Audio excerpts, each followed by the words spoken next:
Bike ride ಆಸೆ ತೋರಿಸಿದ ಯುವಕನ ಕೈಕಚ್ಚಿದ ಮುಸಿಯ.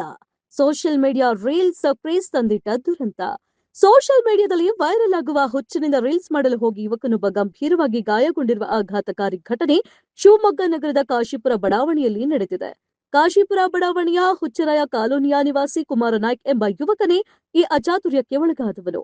ಕುಮಾರ ನಾಯ್ಕ್ ತನ್ನ ಬೈಕ್ ಬಳಿ ಹೋದಾಗ ಅಲ್ಲಿ ಮುಸಿಯ, ಒಂದು ಜಾತಿಯ ಕೋತಿ, ಆರಾಮವಾಗಿ ಬೈಕ್ ಮೇಲೆ ಬಂದು ಕುಳಿತಿತ್ತು. ಇದನ್ನು ಕಂಡ ಯುವಕನಿಗೆ ತಕ್ಷಣವೇ ಸೋಷಿಯಲ್ ಮೀಡಿಯಾ ರೀಲ್ಸ್ ಮಾಡುವ ಹುಚ್ಚು ತಲೆಗೇರಿದೆ. ಮಂಗನೊಂದಿಗೆ ಬೈಕ್ನಲ್ಲಿ ರೌಂಡ್ಸ್ ಹೊಡೆಯುತ್ತಾ ವಿಡಿಯೋ ಚಿತ್ರೀಕರಿಸಲು ಪ್ಲಾನ್ ಮಾಡಿದ್ದಾನೆ. ಮಂಗನನ್ನು ಜೊತೆಯಲ್ಲಿಟ್ಟುಕೊಂಡು ಬೈಕ್ ಸ್ಟಾರ್ಟ್ ಮಾಡಲು ಯುವಕ ಹತ್ತಿರ ಹೋಗಿ ಬೈಕ್ ಕೀ ಆನ್ ಮಾಡಲು ಮುಂದಾಗಿದ್ದಾನೆ. ಆದ್ರೆ ಆ ಕ್ಷಣದಲ್ಲಿ ಅನಿರೀಕ್ಷಿತವಾಗಿ ಘಟನೆಯೊಂದು ನಡೆದು ಹೋಗಿದೆ. ಯುವಕ ಹತ್ತಿರ ಬಂದು ಕುಳಿತಿದ್ದಕ್ಕೆ ಹೆದರಿ ಮುಸಿಯ ಹಠಾತ್ತಾಗಿ ಯುವಕನ ಕೈಗೆ ಬಾಯಿ ಹಾಕಿ ಕಡಿದು ಭೀಕರವಾಗಿ ದಾಳಿ ನಡೆಸಿದೆ. ಯುವಕ ತಕ್ಷಣವೇ ತನ್ನ ಕೈಯನ್ನ ಮಂಗನ ಬಾಯಿಂದ ಬಿಡಿಸಿಕೊಳ್ಳಲು ಸಕಾಲ ಪ್ರಯತ್ನ ನಡೆಸಿದ್ದಾನೆ.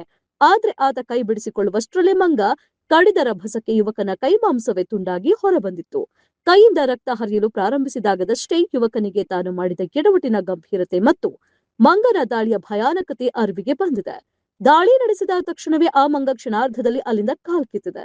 ತೀವ್ರ ರಕ್ತಸ್ರಾವ ಹಾಗೂ ತೀವ್ರ ಗಾಯದಿಂದ ಬಳಲುತ್ತಿದ್ದ ಕುಮಾರ ನಾಯ್ಕನನ್ನು ತಕ್ಷಣವೇ ಸ್ಥಳೀಯ ಆಸ್ಪತ್ರೆಗೆ ದಾಖಲಿಸಿ ತುರ್ತು ಚಿಕಿತ್ಸೆ ನೀಡಲಾಗಿದೆ. ಸೋಷಿಯಲ್ ಮೀಡಿಯಾ ಲೈಕ್ಸ್ ಮತ್ತು ವ್ಯೂಸ್ಗಾಗಿ ವನ್ಯ ಜೀವಿಗಳು ಹಾಗೂ ಪ್ರಾಣಿಗಳ ಹತ್ತಿರ ಹೋಗಿ ಸಾಹಸ ಮಾಡಲು ಹೊರಟ್ರೆ ಜೀವಕ್ಕೆ ಕಂಟಕ ಎದುರಾಗಬಹುದು ಎಂಬುದಕ್ಕೆ ಈ ಘಟನೆ ಸಾಕ್ಷಿಯಾಗಿದೆ.